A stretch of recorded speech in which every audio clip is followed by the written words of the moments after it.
हाँ। संतप्त मानस शांत हूँ, जिनके गुणों के गान में बेवर्धमान महान दिन विचरे हमारे ध्यान में। आज का विषय है लौकिक और पारलौकिक सफलता और सहजता।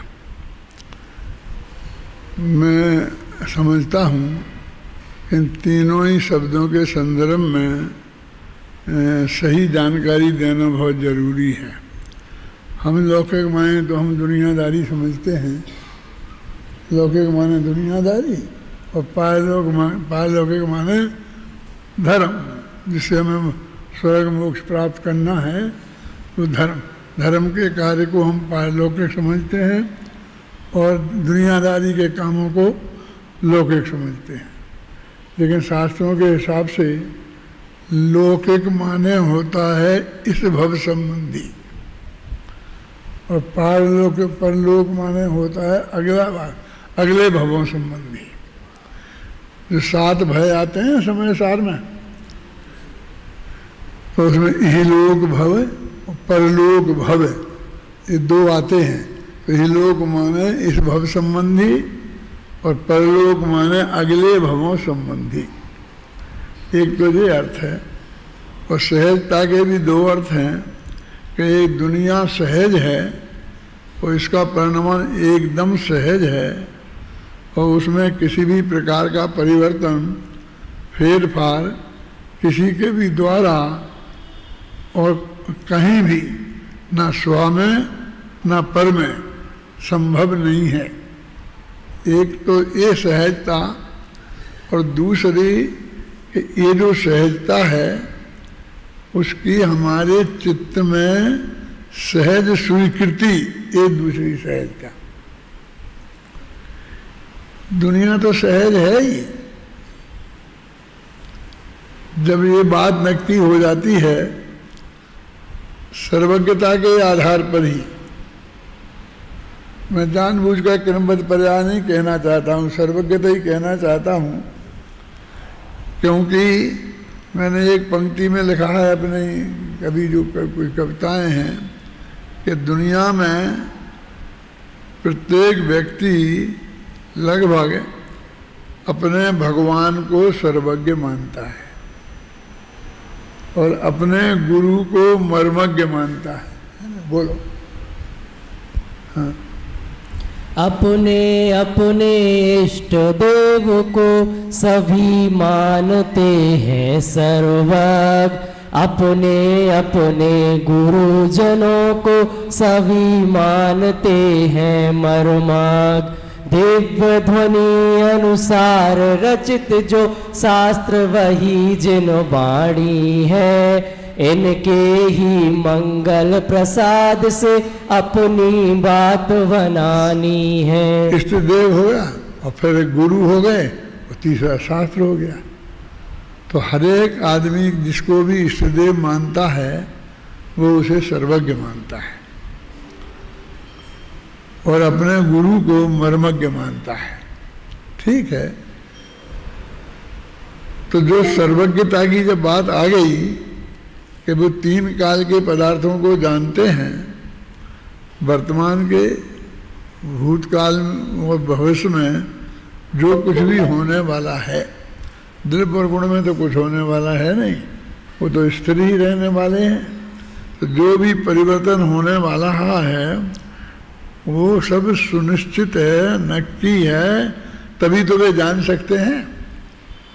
यदि भविष्य नक्की नहीं होता तो फिर वो ये कैसे कहते कि ये जीव जो मारीच बैठा है ये महावीर होगा, क्योंकि अभी तो ना कोई इस तरह का कर्म बना है, कोई ऐसी कुछ बात हुई नहीं है। तो वस्तु के स्वभाव से अनादिकाल से अनंत काल तक की हर जीव की हर सब पर्यायें नक्की हैं। इसका माने बिना सर्वज्ञता मानते, भले ही अपने अपने देव को सब सर्वज्ञ मानते हों, लेकिन जब तक वो ये नहीं माने तो समझ लो कि उन्होंने सर्वज्ञ को नहीं माना। इसलिए ये तो मान ही लिया और उसमें कोई भी परिवर्तन संभव नहीं है शांति जी, तो फिर सब सहज ही हो गया ना। जो होना है वो पहले से नक्की है और दुनिया की कोई भी शक्ति उसमें कुछ भी परिवर्तन करने में समर्थ नहीं है, तो वो होना तो सहज है ही। अब हमारे चित्त को सहज भाव से वो स्वीकृत होना, यही समस्या है। और यहाँ उसी को धर्म कह रहे हैं कि हम सहज भाव से उसको स्वीकार कर लें कि जो जैसा वस्तु है वो वस्तु अग्नि गर्म है, बस हम उसे गर्म मान लें, बस खत्म, इतनी सी बात है। और नहीं माने तो हजार विकल्प है, कैसी करना है, ठंडी करना है, क्या उसे क्या करना है, कैसी चाहते हो आप, उसके उपाय है कि नहीं है, कोई कर सकता कि नहीं कर सकता, हजार विकल्प खड़े हों। लेकिन यदि वो जैसी है हमें वैसी ही जानना है और वैसी ही मानना है तो एकदम सहज है ना। तो ये समस्या तो हमारी सहज स्वीकृति की है। अभी देखो 12 तो बज गए, वो मेरा समय 12 बजे तक का था, तो वो तो करता धरताओं ने ही ले लिया, असली समय तो उन्होंने ही लिया है ना, वो पिंकी ने लिया असली समय तो। इसलिए ज़्यादा कहने के लिए ना अवसर है और ना मुझे आवश्यकता महसूस होती है। अब इस लोक में जिसे आप लौकिक कहते हैं, लौकिक तरक्की, क्या हम अपना लौकिक तरक्की करना है? हर एक आदमी तरक्की करना चाहता है। तरक्की की परिभाषा क्या, क्या करना चाहता है? जो होना है वो सुनिश्चित है, यदि ये तुझे स्वीकार है तो फिर वह बात खत्म है। मैं स्वयं पर सोचता हूं कि यदि मुझे अवसर मिले कि मैं जैसा चाहूं वैसा बन जाऊं, तो कैसा बनना चाहता? इसी को तो लोग की तरक्की कहते हैं ना। तो मेरे चित्त में आज ये है कि मैं जैसा हूं, दिल से पर्याय से जो भी स्थिति में, लौकिक स्थिति में और पारलोक में तो जो होगा सो होगा, ख्याल नहीं ना। तो मैं, मेरे चित्त में उसमें पूरी तरह संतोष है। ऐसा क्या नहीं, ऐसा नहीं होके ऐसा होता तो ठीक रहता। अब दुनिया में बड़ी सी बड़ी चीज यदि मैं उसको अपने सामने रखता हूँ, यदि मैं ऐसा तो सोचता नहीं कि मैं कहीं गांव में जाकर के एक छोटी सी दुकान खोल लेता और मेरी दुकान बहुत चलती, मिठाई की दुकान खोलता और सारे लोग लाइन लगा करके आगे खोलता, ऐसी तो कोई कल्पना करता नहीं है। तो अपना देश में सबसे बड़ा राष्ट्रपति होता है, प्रधानमंत्री होता है। तो यदि मैं वो होता तो बहुत बढ़िया रहता, तो मेरा चित्त उसको इनकार करता है। क्यों करता है? क्यों करता है? इसलिए करता है कि फिर मैं वैसा होता तो ऐसा नहीं होता। यानी जो मुझे उपलब्ध है, जैसा मैं हूं, देव से, गुण से, पर्याय से, स्थिति से, उसमें मेरा इतना सहज स्वीकृति है कि वो नहीं हो ये मुझे स्वीकार नहीं है। तो ऐसी कोई चीज नहीं है कि ये नहीं हो के वो होती तो मैं अपने को ज्यादा संतुष्ट महसूस करता, तो वह सहज ही हो गया ना। जो चाहिए था वो ही उपलब्ध है और उसकी कीमत में कुछ नहीं चाहिए। ये नहीं, आपको ये छोड़ना पड़ेगा। क्यों? ऐसा वो तो राष्ट्रपति बन जाओ तो बहुत बढ़िया है, प्रधानमंत्री में तो दिक्कत बहुत है। क्यों? लेकिन वहां तो कुछ नहीं करना है। अरे तेरी मान्यता के विरुद्ध है, मुसलमानों की मस्जिद में जाना पड़ेगा, ईसाइयों के चर्च में जाना पड़ेगा, पंजाबियों के गुरुद्वारे में जाना पड़ेगा, और ये हमारे चित्त को किसी कीमत पर स्वीकृत है नहीं है ना। तो सबसे बड़ी बाधा तो यही खड़ी हो गई।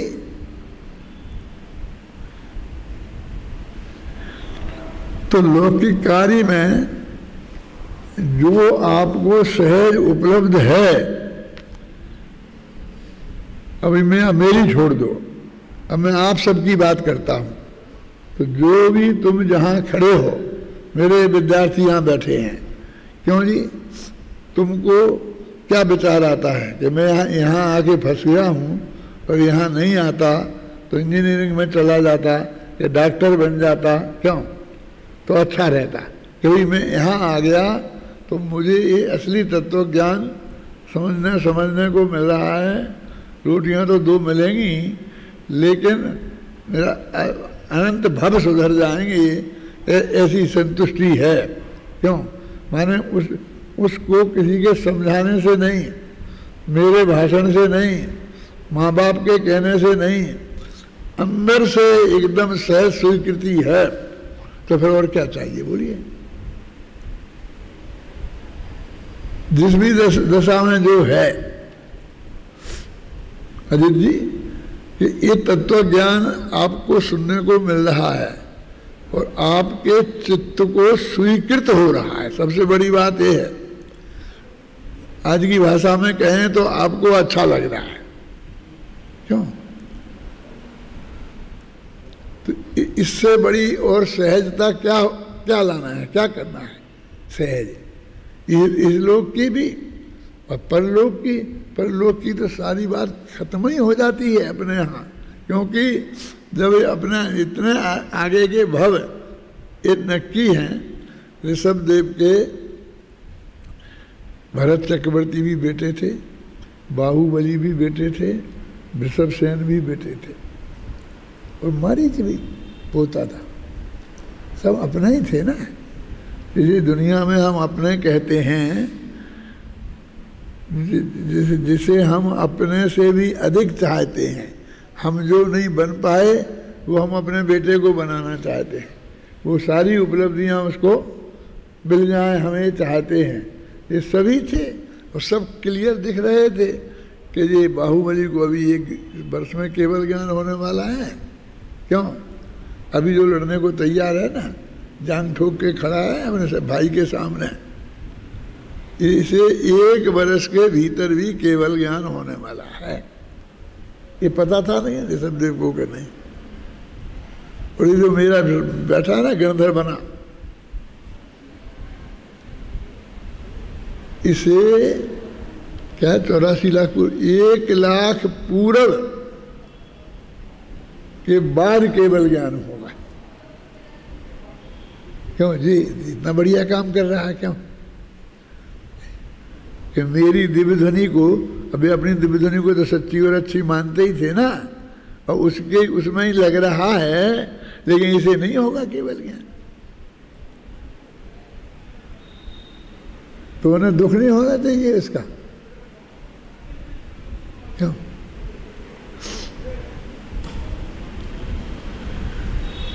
आप जानते हैं कि जब ऋषभदेव को केवल ज्ञान हुआ था, उसके बाद ही गणधर बने होंगे ना, वो क्या नाम है उनका,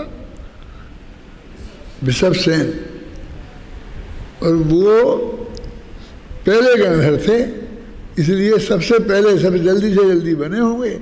उसके बिना तो दिव्य ध्वनि खुल नहीं सकती है। और शास्त्र में आता है केवल ज्ञान होने के बाद उनकी जल्दी से जल्दी दिव्य ध्वनि खिली। महावीर जैसा कोई अंतराय तो हुआ नहीं अशोक जी, है ना। तो उन्हें केवल वे बन गए, मतलब जितने मन पर ज्ञान तक के धनी गणधर होते हैं, 12 अंक के पाठी गणधर होते हैं। इतनी क्षमता और योग्यता तो उनने भगवान ऋषभदेव के पहले प्रवचन सुनने के पहले ही प्राप्त कर ली थी। संजीव, ख्याल में आ रहा है ना। और बस पहली क्लास में भर्ती हुए तो पहली क्लास में जब तक वे मोक्ष नहीं चले गए तब तक वे गंधर्व बने बैठे ही रहे। ये सब कुछ जानने के बाद 7 घंटा और 12 मिनट रोजाना वहां बैठना अनिवार्य है। कितनी हार्ड ड्यूटी थी। तुम्हें यहाँ रोजाना प्रवचन में आना पड़ता है समय पे, हैं, और लेट हो जाओ तो तुम्हारे जो भी गुरुजी हैं तुम्हें टोकते हैं, रोकते हैं, कभी दंड देते हैं, धमकाते हैं, जो कुछ भी करते हैं कि नहीं करते हैं।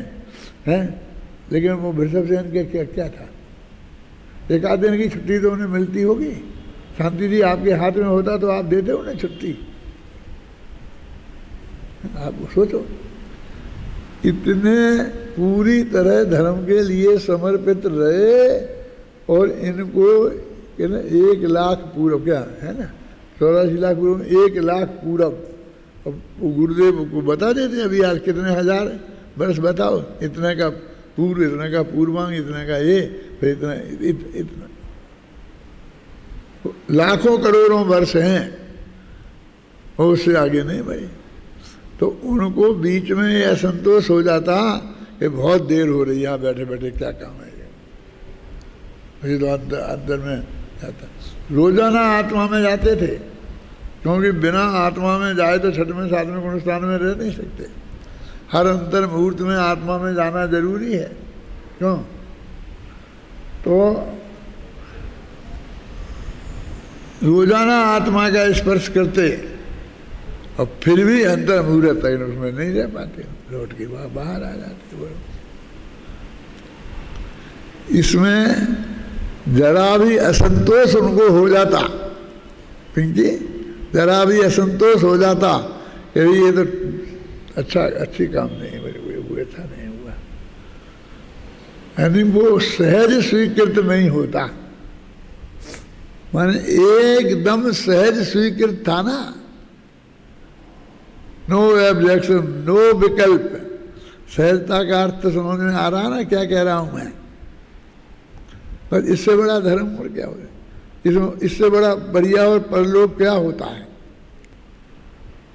कि मेरा भविष्य भव सुधर जाए, कि ये जाए, किससे, कौन सा भविष्य, कैसा भविष्य? वो तो सब उनके भगवान के ज्ञान में क्लियर था और उन्होंने इतनी दिव्य ध्वनि में इतनी बात कही और उनसे कुछ भी नहीं कहा। क्या? और वहीं भरत के बैठे और जिनको गृहस्थी में राजकाज में ही रहने का था, और वहाँ बाहुबली जो सबसे पहले, ऐसा उदाहरण बहुत कम मिलेंगे, होंगे उदाहरण कि जल्दी से जल्दी उन्हें दीक्षा ली और उन्हें केवल ज्ञान हो गया होगा, तो भी बहुत कम होंगे। उठा के शास्त्र देख लो तो सब 1 बरस में उन्हें हो गया।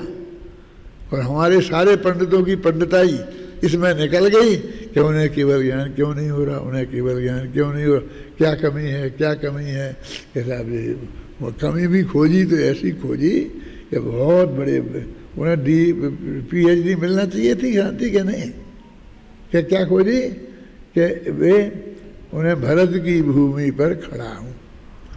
माने 4थे गुणस्थान वाला भी जिसको ये समझता है कि कोई भूमि किसी की नहीं, जो छोड़ के गए और अपने यहाँ तो जो कहानी है अपनी या तो दूसरे की किसी की लिखी हो, उसमें सब में क्लियर है कि वो आज मतलब 6वें 7वें गुणस्थान में पहुँच गए, हर अंतर आत्मा में जाते थे।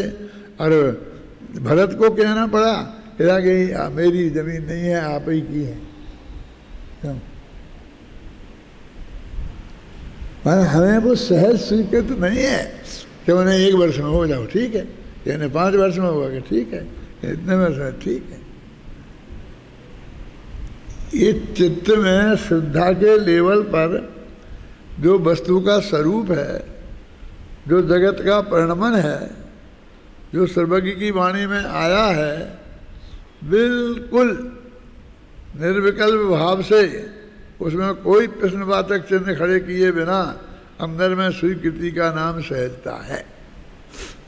ये जब इस सहजता से स्वीकृत होगा तभी परलोक का कल्याण का काम आरंभ होगा। तो लोक की और परलोक की दोनों की शांति सुख समता ये सब सहजता की स्वीकृति में ही है। सब लोग अपने और सारे जगत के परिणमन को एकदम सहज भाव से सहज स्वीकार करें और अनंत सुखी हों। इस मंगल भावना के साथ मैं अपनी बात समाप्त